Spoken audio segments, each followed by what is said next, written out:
Bonjour et bienvenue. Alors dans cette vidéo, ce qu'on va faire, c'est qu'on va simplement poursuivre la leçon et faire le paragraphe grand 3 sur le sens de variation des fonctions. Donc des fonctions d'une manière générale, mais surtout les fonctions affines. Maintenant, c'est ce qu'on a vu. Alors là, ici, dans ce cas particulier, vous avez un graphique qui est représenté au début du paragraphe, ici, et on vous demande de reconnaître quelle fonction affine ça représente. On a bien une droite qui est non verticale, donc c'est la représentation graphique d'une fonction affine. Maintenant, laquelle? Alors, il y a un premier point à repérer qui est facile, c'est le point là ici où ça coupe l'axe des ordonnées. Donc ce point-là, là où ça coupe l'axe des ordonnées, ça va être votre ordonnée à l'origine. Donc je vous rappelle, votre fonction affine, vous n'avez pas le choix. Elle est forcément de la forme f de x est égal à ax plus b. Mais la question, c'est combien vaut a et combien vaut b. Le b, c'est l'ordonnée à l'origine. Le a, c'est la pente de votre droite. Donc là, si je regarde mon graphique, le b, qui est donc l'ordonnée à l'origine, c'est là où ça coupe l'axe des ordonnées, c'est moins 2. Donc je vais remplacer ici mon plus b par du moins 2. Ça va. C'est le plus facile, normalement vous le repérez rapidement. Maintenant pour la pente, comment est-ce que je fais? Je vous rappelle que pour la pente, vous devez vraiment regarder, vous prenez deux points, n'importe lesquels, et vous prendre celui-ci et celui-ci par exemple, ce qui me font plaisir, ces deux-là. Voilà. Hop, donc ces deux points-là, de celui-là à celui-là. Vous êtes en montagne, vous regardez d'abord de combien est-ce que vous montez ou de combien vous descendez. Donc là, ici, je regarde de la gauche vers la droite parce qu'on est en France, et de la gauche vers la droite, là, je monte. Je passe de moins 2, je monte jusqu'à 2. Je suis montée de 4. Le calcul à faire, ça serait de faire 2 moins 2, 4. Je monte de 4. Quand j'avance ici je montais de 4, d'accord, mais est-ce que c'était par rapport à une avancée longue ou pas? Là, ici, c'est je monte de 4 quand j'avance de 2. Donc là, ma pente, mon A, il est de 4 sur 2. 4 sur 2, ça fait une pente de 2. D'accord? Donc là, vous avez une fonction affine, c'est la représentation graphique de la fonction affine f de x égale à 2x moins 2. Et ça, c'est quelque chose que vous devez être capable de faire rapidement et facilement. D'accord? Donc, il faut vraiment être bien au point. J'ai ma fonction affine. Alors là, ici, l'objectif, c'est de parler de sens de variation. C'est quelque chose qu'on a déjà vu dans le chapitre d'avant, mais on faisait que des lectures graphiques. Maintenant, on va essayer de le faire par le calcul et de donner une définition. Donc déjà, là, si je regarde ma fonction, je vous rappelle, sens de variation, c'est savoir si ça monte ou si ça descend. On vient juste de le faire avec la pente. La droite, là, elle a l'air de bien monter. Donc, ça veut dire que je devrais avoir une fonction qui est plutôt croissante. Alors, comment est-ce qu'on fait pour repérer qu'une fonction est croissante? Eh bien, on va prendre deux points, n'importe lesquels. Donc, par exemple, je vais prendre là ici le point d'abscisse 1, puis le point d'abscisse 2.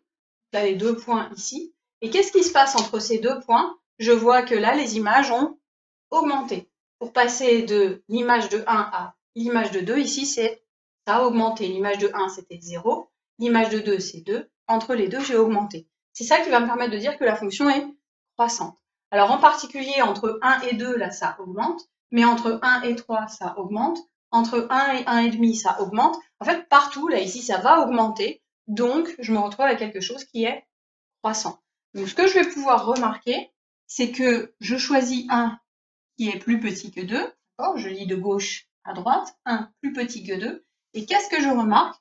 Je remarque que l'image de 1, et donc ici, va être plus petite que l'image de 2, qui va se retrouver au-dessus. Et là, vous voyez, qu'est-ce qui s'est passé? J'avais un inférieur qui est resté inférieur. On va dire que vu que la fonction est croissante, ça conserve l'ordre, ça reste dans le même ordre. D'accord? Et c'est ce qu'on voit juste après avec la définition. Alors, sur votre définition, on va commencer par expliquer ça avec les graphiques, même si ça ne semble pas logique. On va d'abord commencer par l'explication et ensuite seulement on complétera la propriété. Donc là, ce qu'il faut que vous ayez bien en tête, c'est les deux graphiques qui sont représentés et toujours les avoir bien en tête. Donc là, mon premier graphique, ça, c'est pas très grave. Hop, comme ça. Voilà. Donc j'ai une courbe qui va avoir tendance à monter pour représenter une fonction croissante. Voilà. Je vais choisir deux nombres x1 et x2 quelconques. x1, x2. Et je vais regarder leurs images. Donc là, je vais avoir l'image de x1, donc f de x1. Et là, ici, un peu plus loin, je vais avoir l'image de x2. Alors, qu'est-ce qu'on remarque là ici? Bon, déjà, la courbe a tendance à monter, donc on aurait tendance à dire que la fonction est bien croissante. D'accord? Qu'est-ce qui se passe? Pourquoi est-ce que c'est bien croissant? C'est parce qu'en prenant deux nombres quelconques, là, je les ai placés vraiment n'importe où. L'objectif sera vraiment de les placer peu importe, mais n'importe où ici. Si j'ai x1 qui est plus petit que x2, quand je vais me déplacer là de x1 vers x2, donc de la gauche vers la droite, les valeurs ici vont augmenter. J'ai bien f de x1 qui reste plus petit que f de x2, parce qu'entre les deux, ça a augmenté. Et ce qu'il y a d'important là ici, qu'il faut bien repérer, c'est que j'ai pris x1 et x2 ici, j'aurais pu les prendre beaucoup plus élevés, ou beaucoup plus à gauche, beaucoup plus à droite, beaucoup plus resserrés, peu importe. À chaque fois, quand je vais de x1 vers x2, là, j'ai f de x1 qui reste plus petit que f de x2, parce qu'entre les deux, ça a augmenté. C'est comme ça qu'on va reconnaître qu'une fonction est croissante. Donc, vous avez exactement la même chose de l'autre côté, deuxième graphe. Hop, on va réexpliquer pareil. Ici, donc une fonction qui a tendance à être plutôt décroissante cette fois-ci. Voilà, une courbe qui descend. On va prendre x1 et x2 complètement quelconques à nouveau. Donc moi, je vais choisir x1 ici, mais on garde en tête que j'aurais pu le prendre plus à droite, plus à gauche, n'importe où. x2 qui va être plutôt, lui, à droite de x1. Il faut bien faire une lecture de gauche à droite, sinon ça ne correspond pas à grand-chose.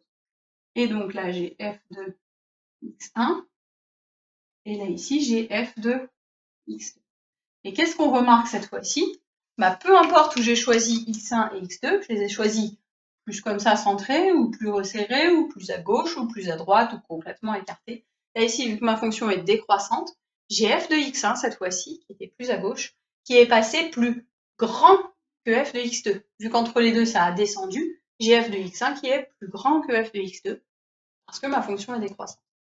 Donc là, on va pouvoir compléter la propriété que vous avez juste au-dessus. Donc la propriété que vous avez juste au-dessus, elle vous dit que f est croissante sur i, si et seulement si pour tout. Alors là, j'ai mis en gras et souligné le pour tout réel x1 et x2.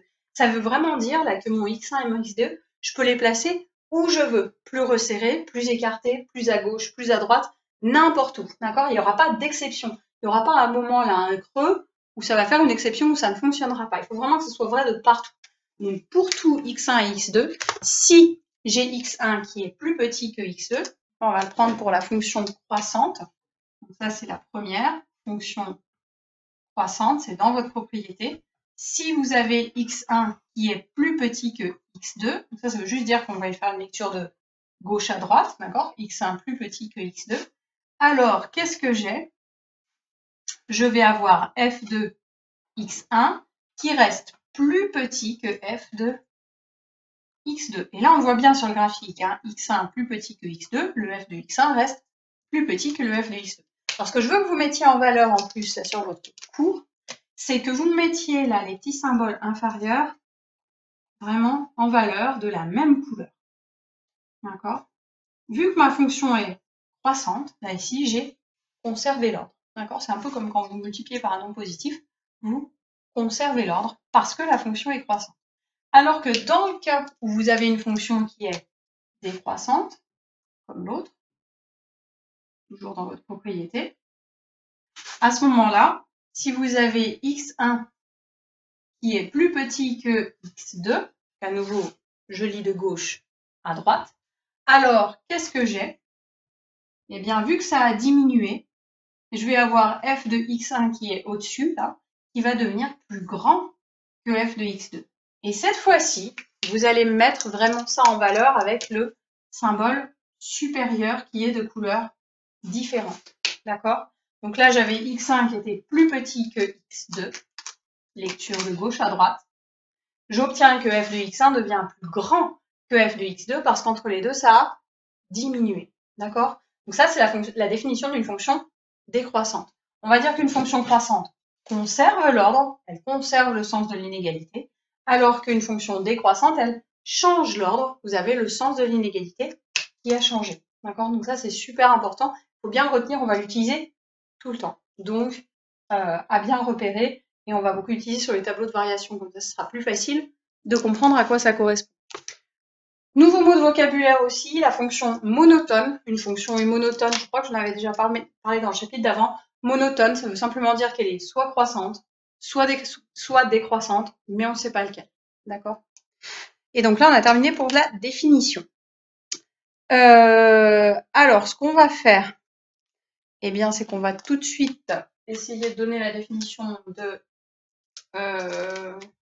non, minimum, maximum, on va pas le faire tout de suite. On va faire variation des fonctions affines. D'accord? Mais alors, tout de suite, le théorème qui est tout en bas de votre page. On va pas faire la définition tout de suite, simplement le théorème.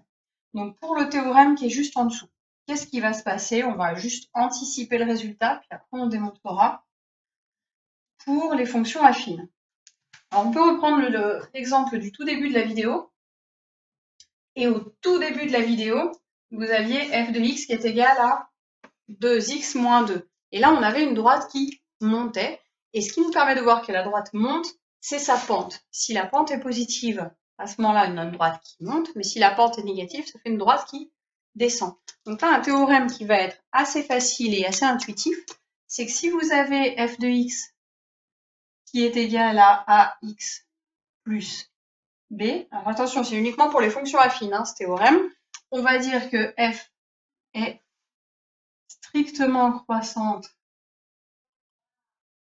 sur